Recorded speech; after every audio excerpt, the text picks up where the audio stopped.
Intervenir en entreprise, c'est une posture parfois un petit peu particulière qui nécessite de s'adapter au code de l'entreprise. Avant l'intervention, il y a eu toute la phase de recueil des besoins, d'établissement de l'offre en termes de contenu, de prix et de conditions d'intervention. J'ai aussi soigneusement préparé les contenus, alors les pratiques de sophrologie bien entendu, mais parfois il y a aussi de la théorie à amener. Donc quels sont ces apports théoriques, quelle est la façon de les amener et quel support je vais utiliser. Le jour de l'intervention, j'arrive toujours en avance pour avoir le temps d'investir les lieux, de me poser, de me rendre disponible pour la suite et puis bien entendu, j'anime des pratiques de sophrologie adaptées au contexte de l'entreprise, à savoir souvent pratico-pratiques, simples et facilement reproductibles en milieu professionnel. J'alterne le type de technique, assis, debout, plutôt corporel ou visualisation, afin de maintenir une dynamique et puis pour que chacun puisse également trouver là où les techniques qui lui conviendront le mieux.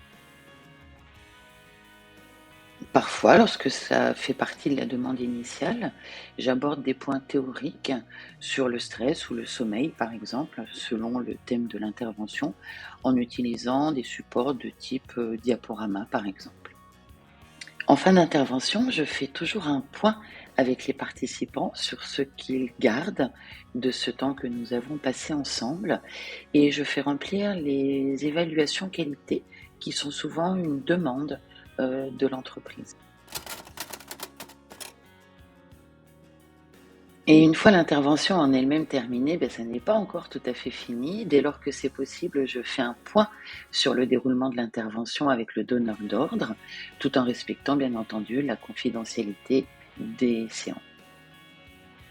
Et dernier point, l'administratif. Alors cela peut parfois consister à envoyer des supports audio ou écrits et puis bien entendu facturer la prestation.